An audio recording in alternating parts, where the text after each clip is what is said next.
अब अभी हम दिल्ली आए हैं, हॉस्पिटल जाना है तो रास्ता जाम है। हम तो दिल्ली की सरकार को कहेंगे वहाँ एक परिवार में एक गाड़ी लोगों को दे, आदमी एक गाड़ी उसको 5-4 क्या मतलब है। एक बार केजरीवाल जी लगाए थे क्या वो नंबर प्लेट बदल के गाड़ी चलाने का, क्या बोलते हैं उसको, ऑडिम, उसको तो चाहिए जो एक परिवार में एक गाड़ी लोग खरीदे।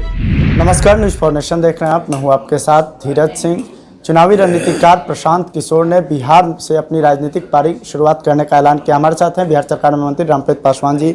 सर, जो चुनावी रणनीतिकार अब तक थे वो बिहार में राजनीतिक पारी अब शुरुआत करने जा रहे हैं, 2 अक्टूबर से पद यात्रा पर निकलना, क्या कहेंगे? पहले तो देखिए, मैंने अभी आपको बताया प्रशांत किशोर के बारे में मुझे बहुत जानकारी नहीं है जी। अभी राजनीतिक सलाहकार हैं, क्या करते हैं, किसको जिताते हैं, किसको हराते हैं, पेपर में केवल पढ़ते हैं।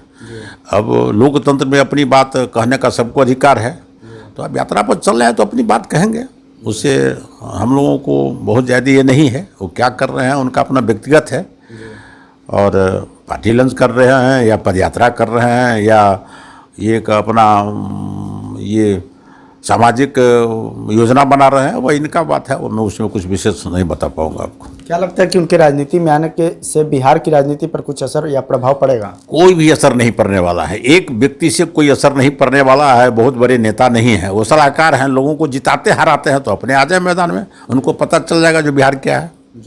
सीए और एनआरसी को लेकर एक बार फिर से राजनीति तेज हुए। अमित शाह ने कहा था कि देश भर में कोरोना काल के बाद सीए और एनआरसी लागू होगा, लेकिन बिहार में जेडीयू के नेता कह रहे हैं कि इसकी जरूरत अभी नहीं है।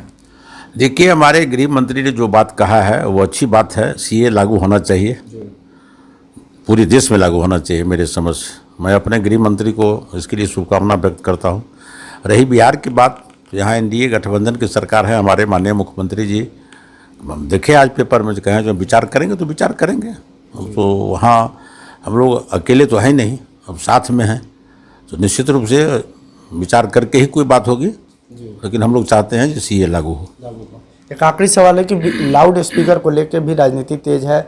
जेडीयू और तमाम नेता कह रहे हैं कि इसकी ज़रूरत नहीं है, लेकिन बीजेपी के लगातार लोग कह रहे हैं कि लाउड स्पीकर हटाना जरूरी है क्योंकि इससे लोगों को परेशानी होती है। देखिए, धार्मिक स्थान जहाँ कहीं भी है, लोग अपने मनोकामना लेके जाते हैं, भगवान से प्रार्थना करते हैं, मस्जिद में नमाज पढ़ते हैं, उसमें तो लाउड स्पीकर की आवश्यकता नहीं होनी चाहिए।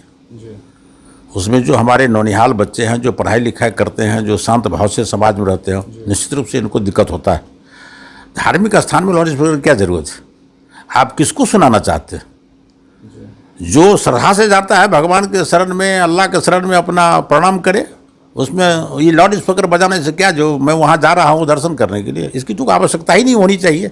यदि हो रहा है और आगे भी नहीं होना चाहिए, क्या मतलब है इसमें? लाउड स्पीकर का क्या मतलब है? भगवान के सामने प्रणाम करिए, आपके प्रति जो श्रद्धा है उसको व्यक्त करिए ना। कोई भी आदमी कहीं जाता है तो थोड़े कहता है जो भगवान के पास जा रहे हैं, वहाँ लाउड स्पीकर क्या मतलब है? लोग यहाँ भजन करे, कीर्तन करे, नमाज अदा करे, उसमें लाउड स्पीकर की कोई आवश्यकता नहीं होनी चाहिए। ये तो वायु प्रदूषण हो ही रहा है। एक तो देश में जनसंख्या बढ़ गया, उसका अलग प्रदूषण है, और फिर लोग आवाज़ हल्ला कर रहा है तो उसका प्रदूषण है। इतनी गाड़ियाँ चल रही है, इसका प्रदूषण है।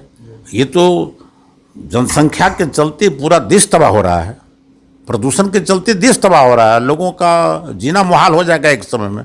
तो इस सब बात पर तो निश्चित रूप से जहाँ जो सरकार है उसको निश्चित रूप से ध्यान देना चाहिए।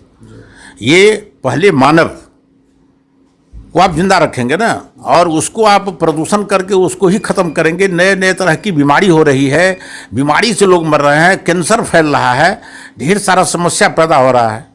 अब अभी हम दिल्ली आए हैं, हॉस्पिटल जाना है तो रास्ता जाम है। हम तो दिल्ली की सरकार को कहेंगे वहाँ एक परिवार में एक गाड़ी लोगों को दे, आदमी एक गाड़ी उसको 5-4 क्या मतलब है? हर उसको सख्ती से लागू होना चाहिए। एक परिवार को एक गाड़ी मिलना चाहिए, जो ऑलरेडी दिल्ली को प्रदूषण से मुक्त किया जा सकता है।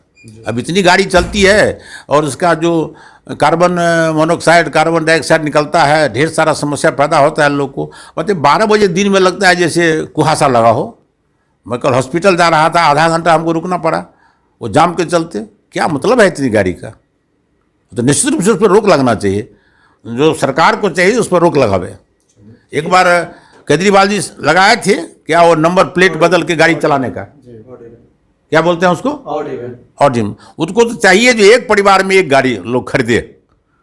जगह रखने का है नहीं, रोड पर गाड़ी लगा देता है, रोड जाम है। एक परिवार में एक गाड़ी खरीदे, अपने आप प्रदूषण कम हो जाएगा। सरकार को उस पर, दिल्ली सरकार को उस पर कानून लागू करना चाहिए, उन्हीं के अधीन है, तो निश्चित रूप से उस बात को करना चाहिए। चलिए, बहुत बहुत धन्यवाद मंत्री। दिल्ली से न्यूज़ फॉर नेशन के लिए मैं धीरज सिंह।